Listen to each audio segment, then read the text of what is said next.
Gəlin, birlikdə bəşəriyyətin ən dərin axtarışlarından birinə, möhtəşəm bir səyahətə çıxaq. Bu gün biz inancın milliliklər boyunca necə dəyişdiyini, necə təkamül etdiyini araşdıracağıq. Hər şeyin haradan başladığını anlamaq üçün. Gəlin, bu hekayənin lap əvvəlinə gedək. Hər şey məhz bu sualdan başlayır, elə deyilmi? Bizi gözlə gördüyümüz dünyanın sərhədlərindən kənara baxmağa, orada bir məna axtarmağa nə vadar edir? Bu sadəcə bir maraq deyil, yox. Bu, sanki içimizdən, varlığımızın ən dərinliyindən gələn bir ehtiyacdır.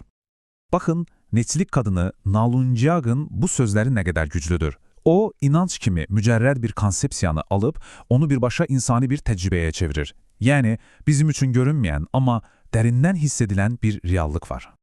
Hər şeyin başladığı yerə qaydaq. İlk insanlar ətraflarındakı dünyanı anlamağa çalışırdılar. Təhlükələr, təbiət hadisələri, həyat üçün vacib olan hər şey. Bütün bunların səbəbini axtarırdılar. Və cavabları gözlə görünən dünyada yox, məhz görünməz bir aləmdə, həyatlarına təsir edən o qüvvələrdə tapmağa çalışırdılar. Bax, bu ilk düşüncə tərzinin bir adı var. Animizm. Bu nə deməkdir? Çox sadə dildə desək, hər şeyin canı, bir ruhu var. Bir daşın da, bir ağacın da, axan çayın da. Dünya sadəcə əşyalar toplusu deyil, canlı, nəfəs alan, görünməyən qüvvələrlə dolu bir varlıqdır. Məsələn, Yaponiyanın Ainu xalqı üçün adi bir qaya belə ruhsuz deyildi. Onun da bir ruhu vardı. Bir anlıq təsəvvür edin bu dünya görüşünü.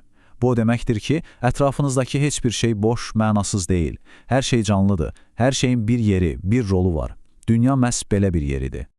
Yaxşı, bəs bu ruhlar aləmi ilə kim danışırdı? Hər kəs bunu bacarırdı mı? Əlbəttə yox. Bunun üçün xüsusi insanlar vardı. Şamanlar. Onlar sanki iki dünya arasında bir körpü idilər. Ruhlarla danışıqlar apara bilən mütəxəssislər. Və onların səyahəti qətiyyən bir macəra deyildi, hə? Bu, həyat-məmat məsələsi idi. İcmanın sağ qalması birbaşa şamanın bacarığından asılı idi. İndi gəlin zaman maşınında biraz irəli gedək. İnsanlar artıq kiçik ovçu qrupları halında yaşamır. Şəhərlər yaranır, imperiyalar qurulur. Və bu hər şeyi dəyişir. Artıq problem təkcə sabah nə ovlayacaq deyil. Əsas məsələ minlərlə insanı bir yerdə nizam-intizam içində necə saxlamaqdır. İnancın rolu da bax, məhz burada dəyişir. Fərqə bir baxın. Əvvəllər diqqət mərkəzində təbiət ruhları idisə, indi tanrılardan ibarət mürəkkəb bir sistem, qaydalar, qanunlar var. Artıq söhbət meşədəki ruhlardan yox, böyük bir şəhəri, bir imperiyanı idarə etməkdən gedir. İnanc sanki cəmiyyəti bir arada saxlayan bir yapışqan rolunu oynamağa başlayır. Babilistan buna möhtəşəm bir misaldır. Onların mifologiyasında baş tanrı Marduk xaosu məğlub edib kainata nizam gətirir. Yerdə isə kral Hammurapi sanki eynisini edir. Düşmənlərini məğlub edir, qanunlarla cəmiyyətə nizam gətirir. Əlaqəni görürsünüzmü? Kralın hakimiyyəti əslində tanrıların hekayəsinin yerdəki bir davamı kimi təqdim olunurdu. Bu da onun gücünü ilahiləşdirirdi. Amma hekayə burada bitmir. Əlbəttə, inancın təkamülündə daha bir böyük dönüş nöqtəsi var. Bu dəfə fokus böyük imperiyalardan, krallardan birbaşa insanın özünə, onun daxili dünyasına yönəlir. Mahavira, Budda, Konfutsi, İsa, Məhəmməd. Bu adlar, bu şəxsiyyətlər bəşər tarixini dəyişdi. Onların hər biri insanlara yeni bir yol göstərdi. Artıq əsas məsələ təkcə cəmiyyətin qaydalarına əməl etmək yox, həm də fərd olaraq öz mənəvi yolunu tapmaq idi. Məsələn, moksha ideyası ortaya çıxır. Yəni, bu əzab dolu həyat dövranından şəxsi qurtuluş. Düşünün, bu həqiqətən də inqilabi bir fikir idi. Artıq din təkcə bizim cəmiyyətimiz demək deyildi, həm də mənim ruhum, mənim qurtuluşum deməkdir. Fokus bizdən mənə keçirdi. Bhagavad Gita'dakı bu kəlamlara bir qulaq asın. Görürsünüz, əsl müdriklik artıq böyük məbədlərdə, səs-küylü ayinlərdə deyil.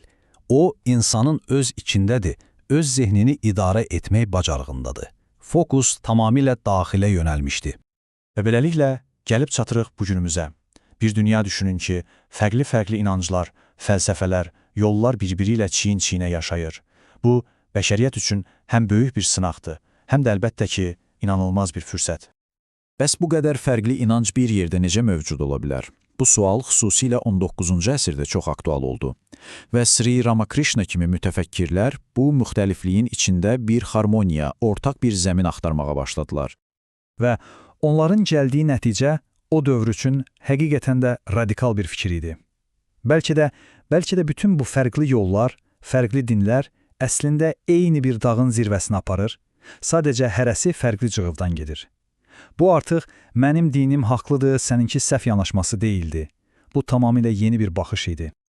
Yəni, əsas məsələ kimisə öz dininə gətirmək deyil, əksinə, hər kəsin öz yolunda dərinləşməsinə, öz yolunda ən yaxşı olmasına kömək etməkdir.